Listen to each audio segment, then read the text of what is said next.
Hey guys, welcome to my day 210 blog. 210 blog में आपका स्वागत है। तो आज बहुत ही बड़ा ब्रेकिंग न्यूज़ मिल गया है। धर्मेंद्र प्रधान का इस्तीफा हो गया है, रिज़ाइन दे दिया उन्होंने एजुकेशन मिनिस्टर से। तो आगे क्या, व्हाट नेक्स्ट, इसके बारे में बात करेंगे। तो जो चैनल पर नए, चैनल को जल्दी से लाइक कर दिए, सब्सक्राइब कर दिए। चलिए बिना देरी किए वीडियो शुरू करते हैं। तो गाइस, बहुत बड़ा ब्रेकिंग न्यूज़ मिल रहा है कि धर्मेंद्र प्रधान ने इस्तीफा दे दिया है एजुकेशन मिनिस्टर से। तो ये बहुत बड़ी जीत है, लोकतंत्र की जीत है, बहुत बड़ी जेनजी की जीत है। यूथ पावर आज देखने को मिला है देश में, जो कि सरकार को बहुत ही पहले कर देना चाहिए था। कितने बच्चों ने लाठी चार्ज किया, कितने बच्चों के ऊपर मारा पीटा, बहुत सारे जख्मी हुए, बहुत सारे हॉस्पिटल में गए। एट द एंड यूथ का जीत हुआ है। हमारे देश में कोई भी अगर गलत काम होता है तो अब यूथ आगे आएगा। सिर्फ ये क्या, और मैं ये बात करना चाहता हूँ कि क्या खाली धर्मेंद्र प्रधान का इस्तीफा दे देने से एजुकेशन का सिस्टम बदल जाएगा? क्या खाली नीट पेपर का मामला है या पूरा ऑल ओवर इंडिया में पूरे जितने भी सरकारी एग्ज़ाम होते हैं उसका मामला है? देखिए, खाली डिज़ाइन देने से कुछ नहीं होगा, पूरा एजुकेशन सिस्टम को चेंज करना पड़ेगा। हमारे देश में जितने भी सरकारी जो एग्ज़ाम्स हो रहे हैं, अभी देख लीजिए, हर चीज़ में लीक हो रहा है पेपर। कोई 25 लाख में, 20 लाख में, 30 लाख में पूरा पेपर बिक जा रहा है। अब पढ़ने वाला मेहनत बच्चा घर में बैठा रह जा रहा है और बिना पढ़ने वाला बच्चा सिलेक्शन ले रहा है। इसको बदलना होगा।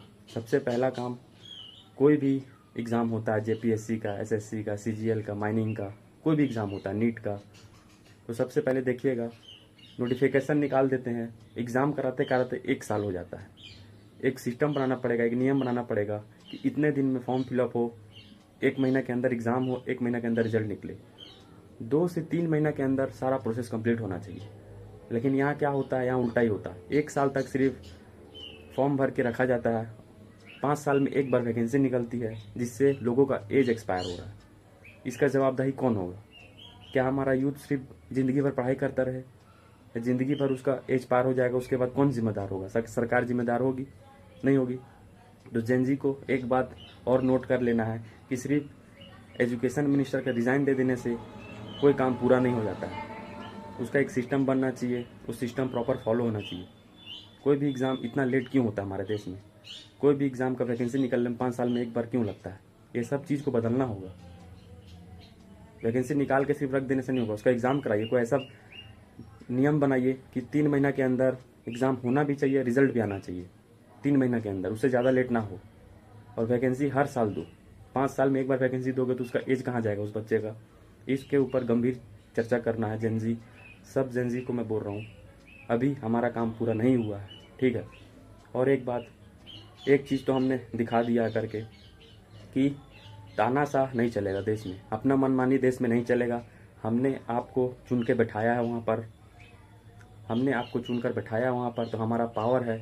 हमारा यूथ कोई वो नहीं है, वो आपका देश का ही आदमी है, आप भी हमारे देश का ही आदमी। हम ही ने आपको चुन के वहाँ पर बैठाया है, तो फिर हमारा बात क्यों नहीं मान रहे हो? क्या नीट का पेपर सिर्फ एक बार लीक हुआ है? 2016 से नीट का पेपर लीक होते आ रहा है, लेकिन सरकार अभी क्यों जागी? इतना साल क्यों कुछ काम नहीं किया? क्या उसके लायक नहीं थे लोग? क्या आपके बच्चे अमेरिका में पढ़ते हैं तो क्या सोचते हैं कि इंडिया का एजुकेशन सिस्टम ऐसा ही रहना चाहिए? इस सिस्टम को बदलना होगा। जितने भी सरकारी स्कूल हैं उसको स्वस्थ करना पड़ेगा, अच्छा से बदलना पड़ेगा। सिर्फ रिज़ाइन देने से काम नहीं होगा, ठीक है? तो अभी आगे और भी बहुत काम बचा हुआ है, ठीक है? सिर्फ रिज़ाइन करने से सारा काम ख़त्म नहीं होता है। लेकिन हाँ, मैं एक बात बोलना चाहूँगा कि पूरा इंडिया का, देश का बच्चा ने करके दिखाया है। ये यूथ पावर है। अभी के डेट में अगर यूथ चाहे तो कुछ भी हो सकता है, इतना याद रखिएगा।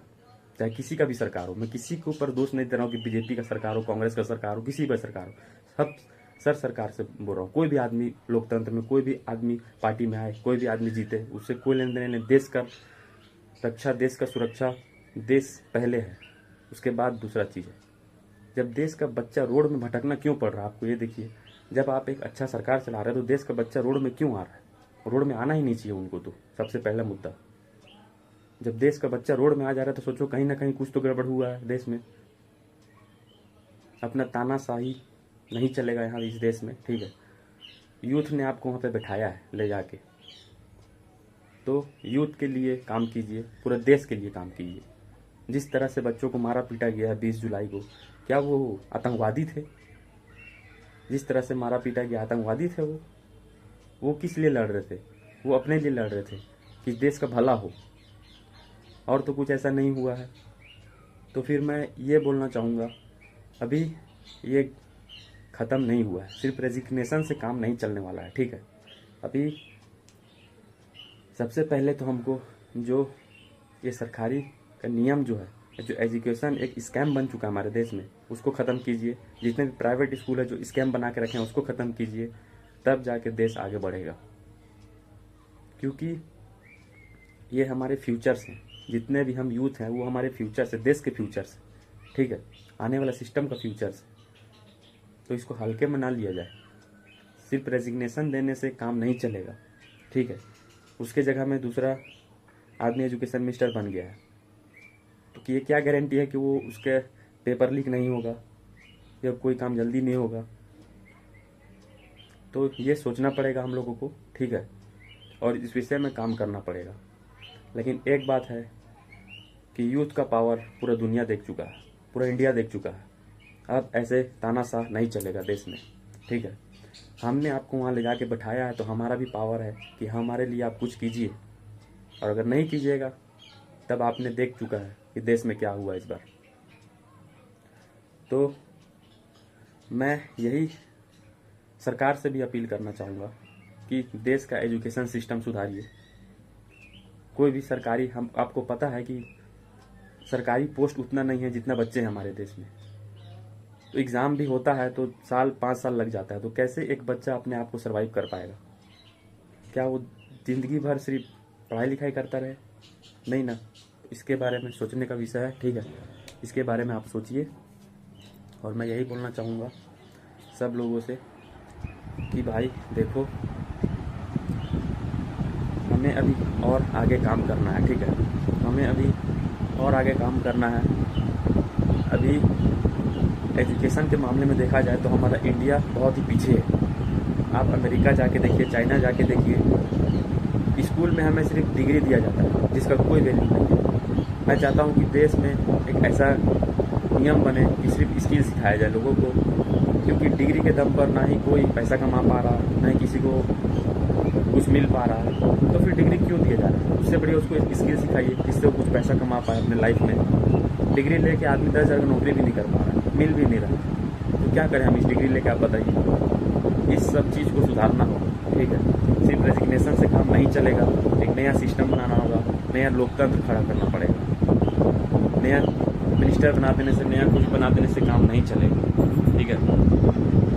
तो मैं यही सबसे अपील करना चाहूँगा, जितने भी यूथ हैं हमारे देश के, जितने भी जेन जी हैं जो वीडियो देख रहे हैं, भाई इस सब सिस्टम को पहले बदलना पड़ेगा, ठीक है। इस सब सिस्टम को बदलेंगे तभी हमारा देश आगे बढ़ पाएगा, तभी हमारा देश शिक्षा में नंबर 1 बन पाएगा। शिक्षा में हमें सुधारने की बहुत ज़्यादा ज़रूरत है। हमें कोई भी स्कूल में स्किल नहीं सिखाया जाता है, जिसकी वजह से हमारे देश के युवा बहुत पीछे रह जा रहे हैं।